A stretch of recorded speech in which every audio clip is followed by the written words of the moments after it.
In today's show, you're doing the thing that I'm training my clients to do all the time. It's like, hey, your job is not to take out the trash and make all the sales and do all the coding and handle all the phone calls. While you can do any of that, you're not above doing it. Your job really is to set the vision, communicate the vision, build the asset. It sounds like that's what you're doing every day. Is that a fair assessment? Yeah, exactly. And I always tell people I'm just too dumb to stop trying to figure stuff out. So eventually I learn what I'm doing. And that's exactly what it is for me. It's I have to be able to think and set the vision and be at the high level. And if I'm in the business, I get bogged down. The business doesn't become innovative and we get stagnant as a result. And so I think that's really important to learn and understand and figure out is the business shouldn't depend on you as the catalyst for it growing. It should depend on you as the catalyst for it to be innovative.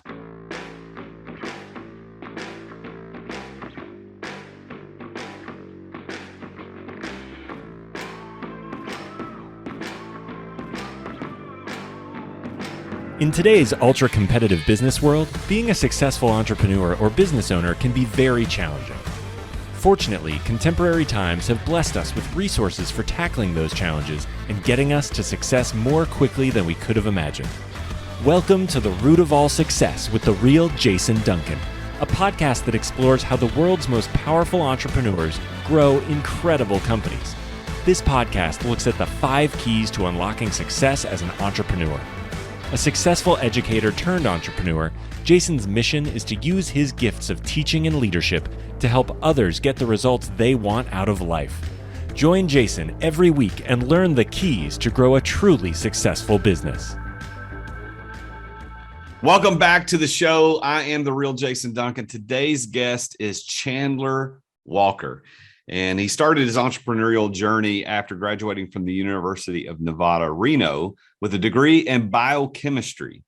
And he was wanting to be a doctor. That's kind of what he wanted. He's going to talk about on the show today how growing up with a mom who's bipolar kind of influenced him to head down the medical pathway. However, he's going to share how he got disenfranchised with that and decided, you know what, I'm going to open up my own health practice, not as an MD, but as a health practice to really help people in a way that he couldn't do necessarily as a doctor. And so he set up this brick and mortar business. Then he goes on to set up an online health practice. And he's going to share how that story developed over time. And then also what's interesting about Chandler's story is that he kind of revamped the whole sales model. He saw what he didn't like in the sales process and decided, he's going to turn it into a more psychotherapeutic sales process, which is interesting because I don't think anybody else is doing this. And he's got something he's created called compassion conversations. And we're going to talk about how he takes people through compassion conversations rather than just sales pitches and how it's doubled and even tripled his close rate. And even people who don't buy now will end up buying later because of the relationship and the compassion that was demonstrated throughout the process. He's taught over 3,000 people his system of compassion conversations, and he has a goal to change the whole sales landscape related back to this idea of being compassionate, having psychotherapeutic conversations rather than just sales pitches. He also invests regularly in the crypto market, and he bought Ethereum when it was $15. He got a 20,000% increase, turning $250 into $50,000. And I joked with him pre-show that the greatest regret of his life is he didn't put $250,000 in at the time. But anyway, thank you for listening today, and help me welcome Chandler Walker to the show. Chandler, thanks so much for being on the show, man. I'm really glad that you're here. I'm looking forward to our conversation. Yeah, thanks for having me. Super excited to be here to really talk about sales and manipulation and how it drove me crazy and how it turned something that I was doing upside down, and I changed the whole game. Well, it's we're definitely going to dig into that for sure, because you and I both do sales training. That's part of, I don't consider myself a sales trainer, but it is part of the services I provide for my clients. I've actually got one client that all I do is train their sales team. I don't work with the owner at all, which is not normal, but I train their sales team. So you and I both do that. And you and I probably have very similar perspectives on all the crap that the 80s and 90s sales techniques are still kind of bleeding into today, that are like, we can get into that for sure. But since this show is about entrepreneurs and it's about how they became successful, how did you get your start, Chandler, as an entrepreneur? I mean, was it as a kid? Were you doing things as a kid that just kind of developed into entrepreneurship, or did it happen later in life for you?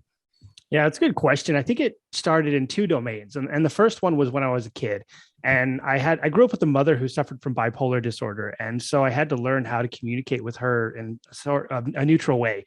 Sometimes she'd have highs and lows. And I learned that if I could communicate neutrally, I could move her up, pull her off the cliff. And I think a lot of times kids growing up build animosity towards their parents and grow to dislike them or hate them because of that. But the good news is I didn't. And that led me to a med school pathway because we didn't really figure out there was anything going on with her, wrong with her until my 20s. Because back then, if something was wrong mentally, people would say, just smile, put your head up and everything will be fine. We promise there's nothing wrong with you. But in reality, there was. So she didn't get help until my 20s. And that's really what led me to want to be on this med school pathway. I wanted to be able to change the landscape of medicine and help people and ultimately be someone who could spot something like what my mother suffered from and be the catalyst for change. But the problem was I got disenfranchised in that system as I was going through. And that's like where the next phase of my journey started.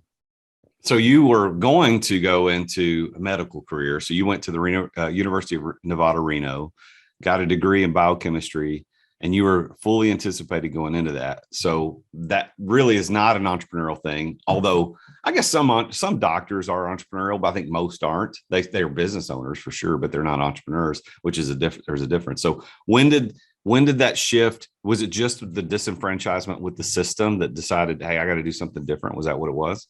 Yeah, that's exactly what it was. And like you're saying, in medical school, doctors, you're not an entrepreneur at all. You don't know how to run a business or how to do anything, because what I did next was I broke off from that. I got tired of, I felt like as I was precepting down at University of Medical Center in Vegas, I felt like what I was doing was providing medication to people. And I really didn't like that concept. And it's not a shot at doctors, it's a system. We have a sick care system and you provide medication so people can get better. But I wanted to do more and provide a holistic solution and be able to provide just the idea of 6 areas of wellness. And so I broke off from the medical pathway.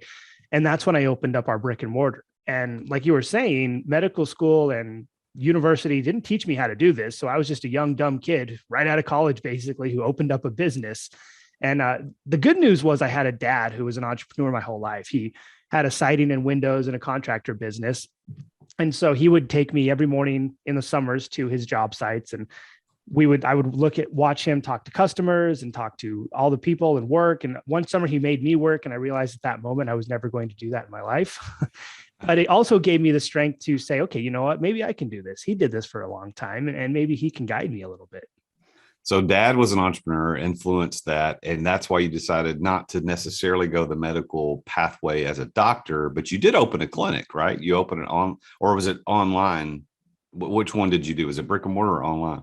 Yeah, we opened up a brick and mortar. So we opened up a brick and mortar we called Stone Age Fuel, and it was centered around 6 areas of wellness. So it was mental health, social health, sleep, nutrition, fitness, and ultimately habits. And what happened was we opened the brick and mortar and I had no idea what I was doing. So the first year, I basically got up at 4 a.m. and I'd go to bed somewhere around midnight. Because with a brick and mortar, you not only have to manage the facility and manage the staff, but you also have to clean the toilets and you also have to make sure the lights stay on. So there's a lot of responsibility associated with that. And at that time, I really didn't understand systems or how to replace myself. It was just go in head first, basically blind, and suck it up and enjoy your life, maybe. So you open the brick and mortar. And then I think your story is about when COVID starts hitting, you're like, uh-oh, can't do this anymore. So how did COVID affect what you were doing as a business owner and entrepreneur? Yeah, good question. So in 2013, we opened the brick and mortar. And then in 2014, I started to decide, hey, maybe we should have an online presence. I think we could have a global footprint here. We have something pretty cool. So I built up the first phase of it, which was just basically spreadsheets and kind of half working online. And then 2015, 2016, we got to the point where we started to build a curriculum out. In 2017, I actually had an app that we started building out. And I had a friend that I started meeting that was a doctor in clinical psychology. And she really helped me revamp and amp up our whole curriculum centered around cognitive behavior therapy and acceptance commitment therapy and motivational interviewing.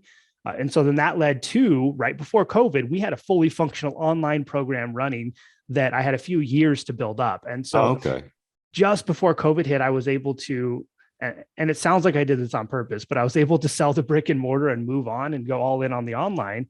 So when COVID hit, we weren't like everyone else panicking, trying to pivot shift and get an online thing. We already had it going.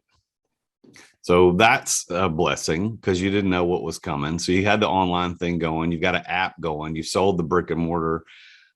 Where did the sales part of this come into? Because part of your stories I talked about in the intro is that you had this huge distaste for sales and you wanted to do something different.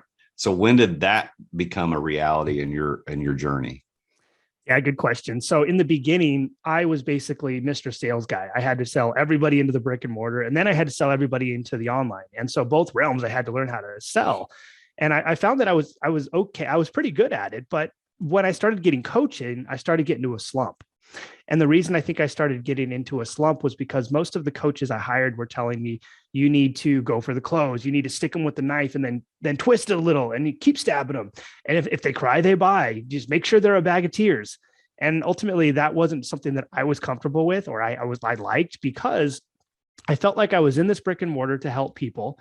But then I was sitting here bullying and manipulating them so they could get help. I felt like I was living a lie and I was kind of clashing with myself. And our product wasn't cheap. The beginning, our product was like $1,500 for 3 months. And in its current iteration, it's like $3,200 for 3 months. So it's not like it's a cheap product, and it's a consumer-based product, not a business product. So it's learning to sell that something that doesn't necessarily have a financial ROI. And so what I did was I took all of the idea in our mental health curriculum, the cognitive behavior therapy, motivational interviewing, and all of that, and put it into my sales system and created this psychotherapeutic sales platform to be able to essentially remove my own madness. So are you, as far as you know, are you the only person to have built a sales system around, you called it psychotherapeutic?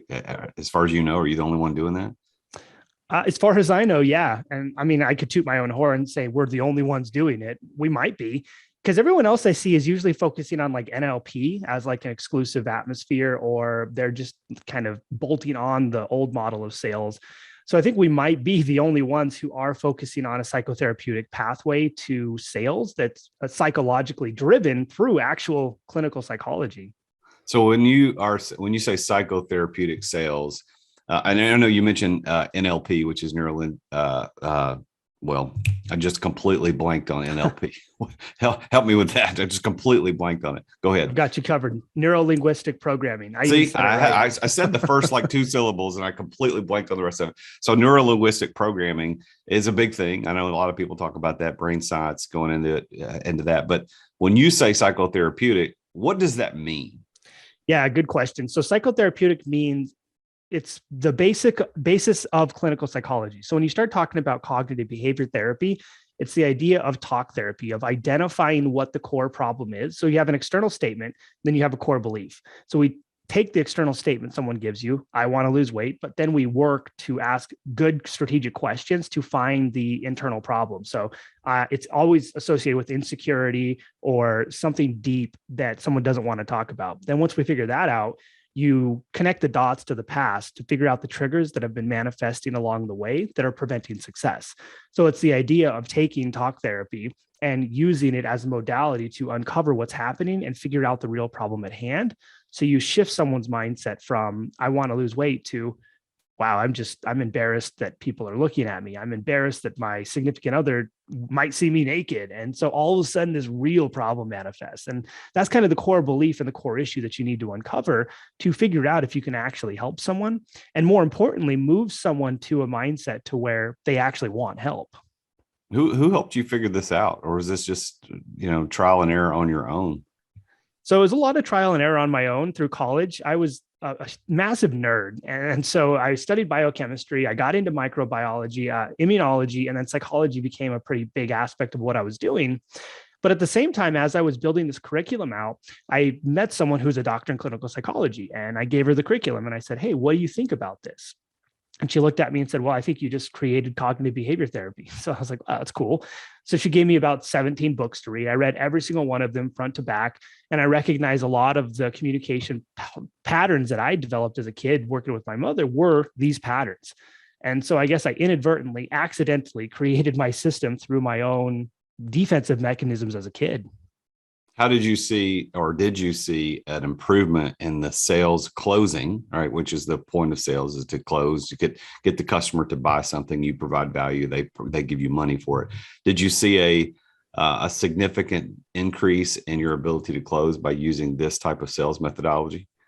Yeah. And I used to document this. So my close rates when I would try an old methodology or work with other coaches was significantly lower. And this usually was about 2 to 3 times higher. So my close rate would be at the minimum double. But what's more interesting to me was long term, people would come back. So if someone didn't buy, they would come back a few weeks later. They would come back a month later. And I built this pipeline that had a snowball impact. So because I was creating such an impactful experience with people on the first phone call or the first chat, they were comfortable coming back and they were excited to come back because we detached from the need to sell that day and moved into the idea that we're going to build the relationship long term. You use the word detached, and that's one of the characteristics of one of the things I teach in sales to my people, and it sounds like that's what you probably agree with too. This idea of being detached from the outcome, but rather attached to the process. So you're in charge of the process as the salesperson. You want to take the person through the process, but you're detached in a healthy way from what's going to happen at the end. And I found, and I wonder if you think you found the same thing, is that when you're detached like that from the outcome, you do a more authentic process, and you're actually looking to build value and to build relationship, not just to make the sale, but to build a good relationship that provides value long term. What do you think about that term detachment in sales? Yeah, I 100% agree. And the reason behind that is when you think about the dynamics of humans, if I'm seething, if I have commission breath, what can I do to get you to buy today? You're not going to want to buy because you're going to want to run away because now I have to chase you. But if I come into the conversation detached, if I don't need the sale, if I don't care about the sale, the person's going to be more intrigued and want to be involved with what you're doing because they don't feel like you're just there to sell them. And it also allows you to move into a dynamic to where you ask questions with a purpose, provide strategic intent, understand those triggers, and you can really work to help the other person understand the real problem at hand. And typically what we find is these people don't know that that problem exists. If someone's trying to get lead, they say, hey, I want to get leads, but the real problem is I'm going to be homeless and my kids aren't going to have a house. Well, now you uncovered the real issue that's happening, and they're going to feel really comfortable with you when they finally say that, because chances are they won't tell anybody that. That's hidden deep inside. Yeah. Well, so did you create a company called Compassion Conversations? Is that now the company, or is that a product of what you're just doing? Tell me about that. Yeah. So the whole company I call Culture of Care now, because we're here to build a culture of care. And so we have Stone Age Fuel, the health brand. We have Compassion Conversations, which is the sales brand. And so I have 2 brands under that umbrella. Well, 3 brands now with our wealth aspect, but that's one of the brands underneath our Culture of Care umbrella. So I'm making notes here. So Stone Age Fuel, and you got Compassion Conversations, and you said that the overall, the kind of the high level is called what? Culture of Care. Culture of Care. All right, that's good. I like that. I like the imagery that provides. Now, are you still doing the online health practice? Yeah, for sure. I'm the kind of guy who I'm a good entrepreneur and being innovative and creating new products. And I'm also really good at installing people to manage and run the businesses. So here's a real interesting thing. My significant other actually continues to run the Stone Age Fuel brand, the health and wellness brand. We ran it together. So her and I haven't killed each other yet, which is amazing. And she is essentially operations. She manages that brand. I kind of oversee everything, and then I'll install people to be the managers or to be the technicians in each thing. So that way, my philosophy is if I build something, I'm either going to sell it or I'm going to have other people manage it, because I don't want to just buy myself a job and be stuck inside of it. Well, I think my listeners will know that will know that all too well, because that's my thing. Exit without exiting. How do you establish your business and you can exit the daily operations without necessarily selling it? How do you establish systems and processes so that or invest in people so that the business can continue to run, be profitable, provide you money and income, and you're free as an entrepreneur to do what you want rather than having to do what you have to do? What about being a job owner rather than a business owner? When did that, because I want to dig into that a little bit, since it happens to be the thing I talk about all the time. That's kind of the central message of my brand. When did that occur to you? Because you said you started this back in 2013 or 14. So when did it occur to you, wait a minute, I don't want to do this every day. I need to get people doing this and systems doing it. When did that occur to you? Yeah, good question. So that kind of occurred to me the first year in business in 2013, because what happened was I was basically only outside in the nighttime. And my little sister looked at me. She was really young at the time, maybe 7 or 8. And she said, Chandler, I think you're a vampire. I was like, what do you mean? I only see you out in the night. And I was like, mother of God, I have a problem. I need to fix this. I need to get out of this business and learn how to run this thing and not be stuck inside of it. It was terrible because that first year, we would get there at 4 a.m. I would have a break around 9. So I would take a little nap from like 9 to 10. And then a customer might walk in and I'm like bolting out the door. I swear to God, I wasn't sleeping. It was a disaster.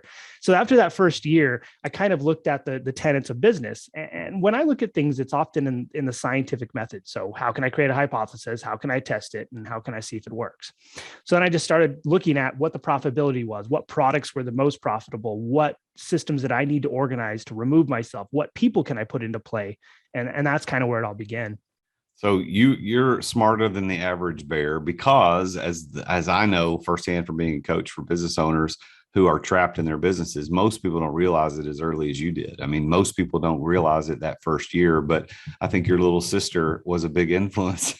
Exactly. Are you a vampire? Let me see your teeth. What are you doing there, man? So, okay, that's a very, very interesting story. So now as an entrepreneur, you're very successful. Things are going well for you. You've got the online, you've got the culture of care with all the different brands. You've got people running these businesses.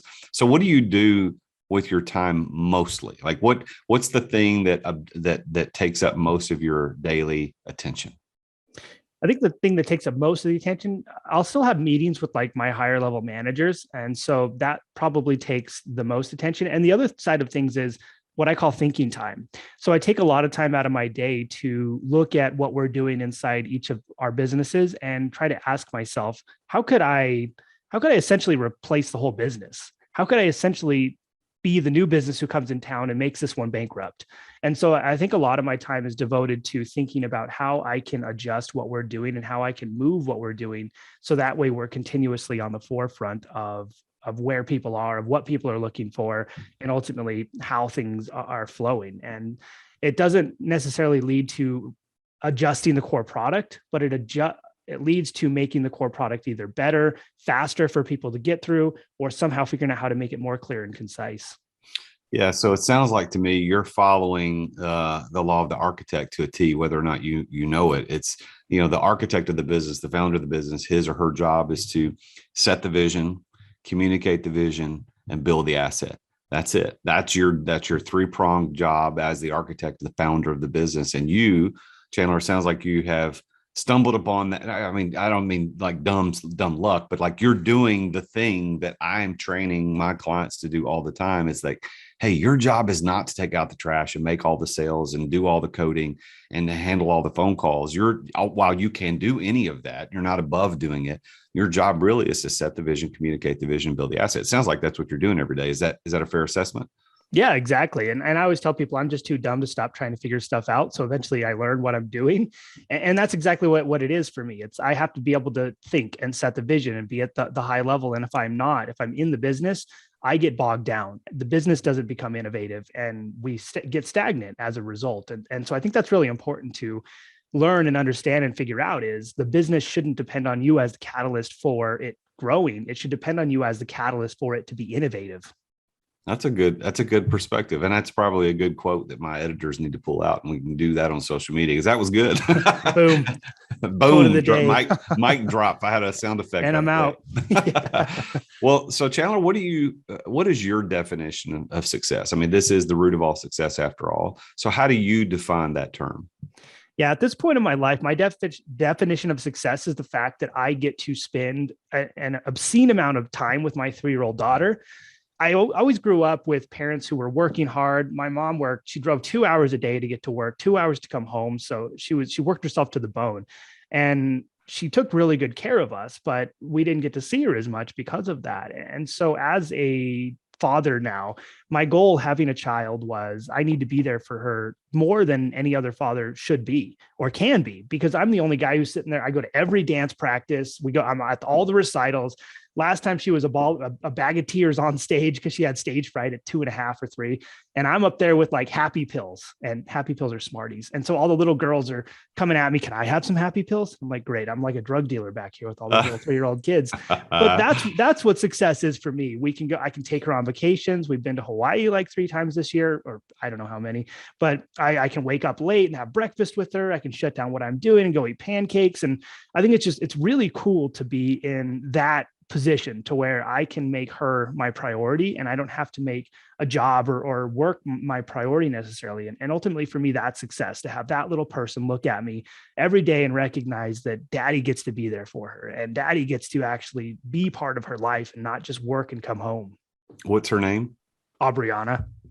Aubriana, what a beautiful name. Well, Aubriana, at some point, you're not old enough now to listen to podcasts to know what this is about. But when you get old enough to listen back to this episode of The Root of All Success with your dad on there, I want you to know that he loves you very much, and he's designing his life to make sure that he pays attention to you. And that is success. And so I want to speak directly to the listeners. We're talking with Chandler Walker, and he had just gave his definition of success, which is about spending time. He used the word obscene time with his daughter. And isn't that what we want? I mean, Chandler, it's amazing to me how so many entrepreneurs spend all their time in their business, and they think that some point in the future they'll get money as a result of spending the time. And that's backwards. Don't spend time to get money, spend money to get time. What do you think about that? Yeah, 100%. I look at it this way. Money's going to come and go. I can make money. It's not that hard to make money. But what is challenging is time. I can either spend it working on my business, I can spend it on myself, I can spend it with my family. But at the end of the day, that time, that's the one thing that I'm never going to get back. And so I look at the rest of my life. Am I going to look back and say, I wish I would have worked more? I wish I would have made more money? Or am I going to look back and say, wow, I wish I would have spent more time with that little girl when I had it, because now it's gone, and it's gone forever. I love it. I love your heart about that too, man. I'm the same way. My kids were much older when I became an entrepreneur, but I think I teach all the time, and I talk about this all the time, that time is a non-renewable resource and money is a renewable resource. You can get, like you said, you can get more money. If you spend money, yeah, I've lost money, but I always get it back. I can get that back, but lost time is done. You can't get it anymore. My kids are, as of the recording date, are 21 and 19. And I started my first company 12 years ago. So they weren't 3 years old when I was dealing with this. I was in the corporate world at the time. So I applaud you for getting your priorities right, making sure that your life is designed and built around what's most important to you, and that's spending time with your daughter. And I know that the dividends that's going to pay long-term are going to be unimaginable to you now, and later it's just going to be amazing. I would like to, if I could, at this point in our conversation, I want to shift just a little bit. And I want to talk about this theory that I have. So I'm going to do a little bit more talking at this moment in the show than I normally do, but I want to kind of set this up, and then I'm going to kind of turn it back over to you to answer some questions.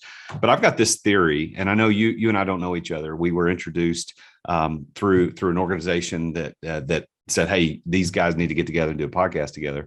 And I'm very grateful that they did. So you don't really know me, but there's this theory that I've got after interviewing hundreds of entrepreneurs about their success, how they became successful, that there are these 5 keys that happen throughout every single one of their stories, whether you're in aviation, you're in biochemistry, you're in healthcare, you're in sales, whatever it is, that entrepreneurs who are successful use these 5 keys to unlock the door of success. And what I want to do is, if you're okay with it, and we'll kind of go through these, I'll tell you what each of them is. And then I want you to think about, I use that key to unlock success, and here's what it looked like for me. Or if you disagree, if you think that doesn't apply to you, feel free to disagree. So the first of those 5 keys is that of passion. Like, passion unlocks success probably more than anything else. And most people think, Chandler, when I say passion, they think, well, you got to like it. You got to have an emotional attachment to it. And that's not necessarily what I mean, because passion that's not really what it means. Passion actually means willing to suffer. So when you think about like the Passion of the Christ, we talk about the Passion of the Christ, that time, his last week on earth. I always wondered, why do we call it that? It didn't look like he was excited, but it was what he was willing to endure. He was willing to suffer for a greater cause. And so what I found, and I want to see what you think about this and how it played into your story, is that most entrepreneurs who are successful, actually every entrepreneur I've ever talked to, had passion for the thing that they were building. They were willing to suffer or endure to build the thing that led them to success. So first of all, two-part question. Number one, do you agree with that? And second of all, how did passion play a part, if at all, in your story of success? Yeah, good question. I 100% agree with that, because when I look at the way I started the business, no other human would have worked from like 3 or 4 in the morning until midnight. And I did it for a year straight, slept in the back of the business. And honestly, I never once thought about quitting or throwing in a towel. I just thought about, how can I make this better? How can I save time? How can I get out of this? Maybe I was even lazy and didn't want to work so much, so I started pulling myself out. But it took that kind of struggle and that kind of suffering to be able to get there. Same thing with building the sales program. I wasn't happy with how sales was taught.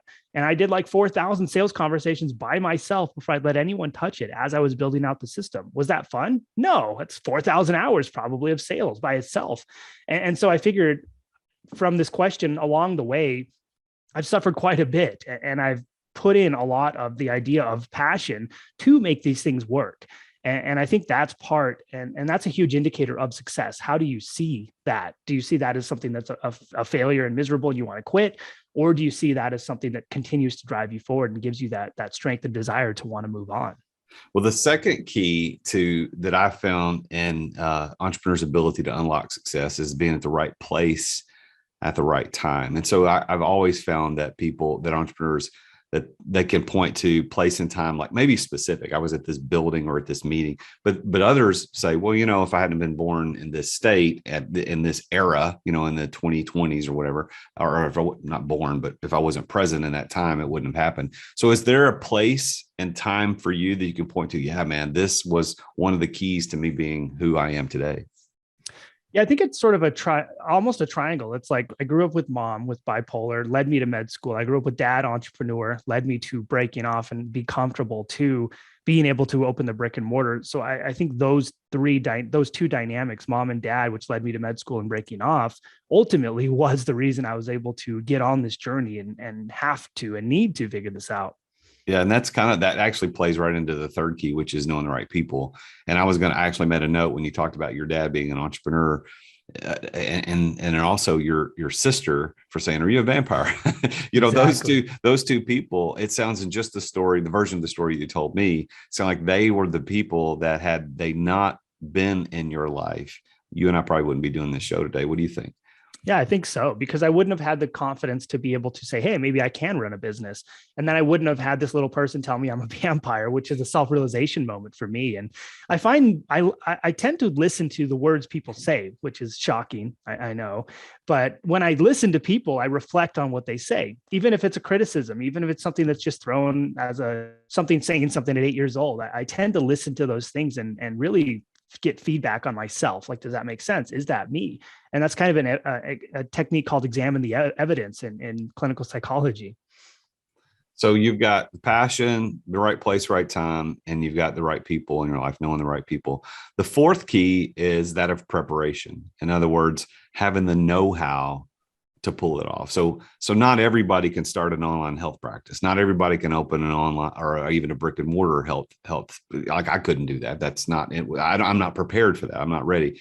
It sounds to me like one of your keys to success is the preparation you had by a mom who was bipolar, and you had to deal with the mental strain of what that was, and understanding and the motivation that put behind you to do it.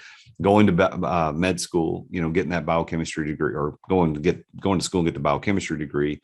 That, to me, that sounds like that's what's prepared you for that part of your life of success. And then also understanding that you didn't like the sales tactics also prepared you to be successful. What do you think about that? Yeah, I think that's totally true. All of that prepared me to be able to do what I do. The communication I had with my mother led me to be able to create the communication platform and pathway for the mental health side of our curriculum. It led me to be able to create the curriculum from what I learned to do. And ultimately, it allowed me to bolt on those 6 pillars. And that same communication strategy and pattern led me to be able to communicate in my sales program and create that compassion conversations atmosphere. So I think all of that preparation moved me into a place to where it seemed and appeared that I could communicate really well, and that I was just lucky with the gift of gab. But in reality, it was like a lifetime of learning to be able to figure that out. So the fifth key that I found is that of a plan. And we haven't really talked about this yet in your story. So I'm interested to know if it actually played a part in your journey to success. And plan by plan, I don't mean written business plan, because I found that most entrepreneurs who are very successful didn't have one. So that's not what I mean. What I mean by plan is having the financial or other resources required in order to be successful. So for example, I don't know this to be true, but when you opened a brick and mortar, that first thing, there had to be some sort of plan. Well, how do I negotiate the lease? How do I sign for it? How do I pay for it? Because, pre-revenue, how do I do that? Can you look back and go, yeah, my plan was this, even though I didn't know it at the time, this was my plan to make it happen. What do you think? Yeah, definitely. I'm the kind of person who plans everything. And then my significant other, good thing she's around. She's very good at operations and making sure like things stick and put into place. So we work well together. But opening the brick and mortar, I spent like 900 hours learning how to negotiate a lease. I learned how to set up our membership structure, create the systems and strategies so we could fill the place up when we opened the doors. And that allowed us to fill the place up and have a full load of clientele when we open the doors. Obviously, we still work 24/7, but at least we could pay the bills. And so I think that kind of preparation and planning led me to being able to be successful in the business, because if I hadn't learned how to negotiate the lease, sometimes you get screwed in that atmosphere. If I hadn't learned how to and researched how to fill the membership up, then we would have opened with an empty ghost town, which would have been a disaster. Yeah. Well, so there you have it. I mean, you're kind of you verified the theory that passion, place, people, preparation, and plan were part of your story of how you unlock success as an entrepreneur. But are there any other things besides those things that you look back and say, yeah, this was a key to my success? Yeah, there's one other thing that I think is really important, and that's my network. Because as I was going up, before we opened the brick and mortar, we were running seminars all over the country on what we call the Fluff to Tough Healthy Eating program. And I met a lot of people locally and around the country.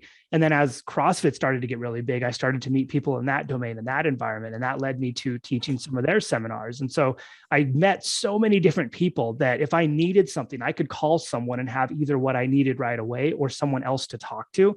And ultimately, at this point, I think the network that I created ultimately defined the net worth that I have, because now I could lose it all and still call people and build it right back. I think we don't take enough time to build and develop strategic partnerships and make relationships with people, real relationships, and that pays back tenfold. 100% agree. Your network is your net worth. I say that so many times, and it's so cliche because people get tired of hearing it, but you're the average of the top 5 that you hang out with the most. They're either going to pull you up or pull you down. You're going to have an influence on them as much as they have an influence, or less than they have an influence on you, because there's more of them than there is you. You have an influence, but not as much as those people around you. I love what you said. And that actually plays right into the third key, knowing the right people. So I think that it's exactly what we need to do. So entrepreneurs out there listening, Chandler Walker has given us the tips. We've got to make sure that we are surrounding ourselves with good people. I've got a quick story. There's a guy that I know here in Nashville locally who is about to move to, I think, Portugal. He's moving to Portugal. And we don't know each other tremendously well, but enough. And so he invited me to kind of a men's get together at a local kind of speakeasy bar here in Nashville this past Monday night. Just kind of a farewell. It's all, wish him well as he goes. Well, I went with a friend of mine that we both kind of have a mutual, and I met some amazing people at this thing. I could have said, you know what? I don't know this guy really well. I'm not going to go, but I met people. I've got a guy coming on my show. I've invited one of the guys to come speak at an event. I'm going to be on one of those guys' podcasts. There's no telling where else it's going to go. Just because I decided to go to this thing, go to the thing, get your network, man, build it up. And Chandler, I'm grateful that you said the network part, because entrepreneurs who are listening need to know building that network is vital to your success.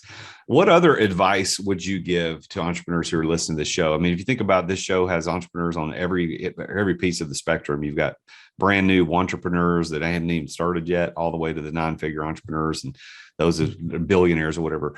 What would you say? What's your piece of advice for any part of that spectrum? Who would you speak to, and what advice would you give them? Yeah, I think for people across the board, I think the thing that allows you to continue pushing the boundaries is continuously pushing and promoting your vision and recreating your vision. I think a lot of us get stagnant when we have the initial vision and it doesn't change, because in the beginning we get stuck inside the business, and down the road we just kind of stop thinking about it. And so I think the most important thing for the entrepreneur at almost any level is to continuously recreate your vision, to take the time out of your day. And a lot of people don't do this, to have thinking time, to just either sit there at the desk or stare at the wall. That's your choice. And I actually learned this from Gary Halbert, who's a really good copywriter. And he said, okay, here's how you get good at copy. You sit there and you write copy, or you stare at the wall and you set a 30-minute timer.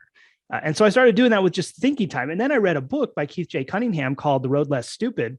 And he said the same thing. Hey, every day should have thinking time devoted to it.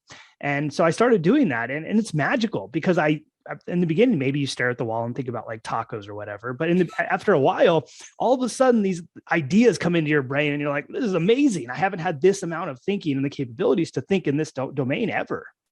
That's fantastic. I actually think that's a huge point that listeners need to tap into, is the strategic thinking and planning time should be on your calendar. It should be something you do on a regular basis. You're advocating daily. I used to have a built into one of my blocks on my block schedule every week. Now I actually take a full day per month, and that's all I do. And it's fantastic, because you're right. You come up with some cool stuff that you wouldn't have ever thought of otherwise, because you've blocked out everything else. To turn the phone, turn the email, turn everything off, and you're just focused on thinking. And sometimes I just sit in the chair on the other side of my room here, and it just kind of, like you said, stare off into space, and you never know what's going to happen. How could people get in touch with you, Chandler, if they're really they like your message and they say, hey, I like this guy, I want to get in touch with him? What's the best way to engage with you?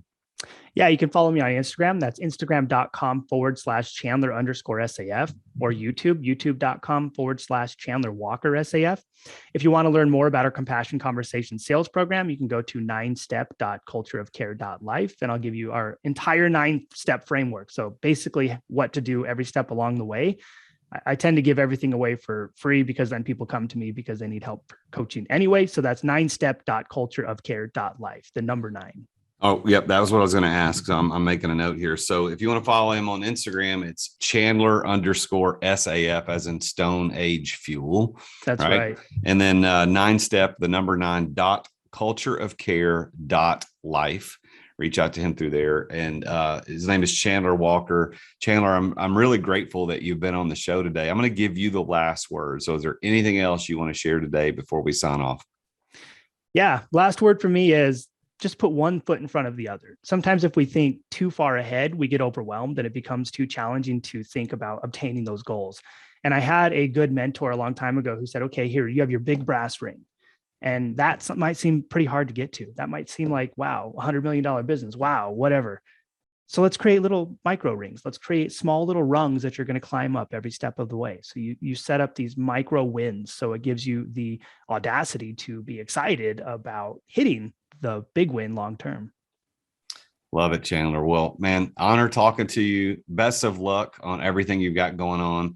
Take care of Aubriana. I said her name right? You did. You got it. Nailed it. So take care of her. Spend time with her. That is success to you. Thank you for being here, and congratulations on all your success. Yeah, thanks for having me. Excited to be here. Hopefully everybody got some value out of this episode and they enjoyed it.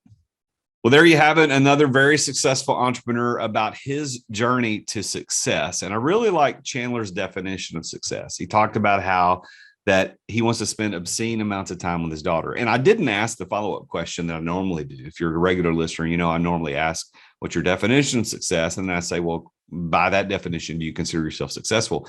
But based on the way he answered it, he absolutely is a successful person and considers himself such because he does spend all that time. He goes to the recitals with his happy pills, the little lollipops, and he's pouring time into his 3-year-old daughter, Aubriana. And isn't that what we want? Isn't that what we want as entrepreneurs?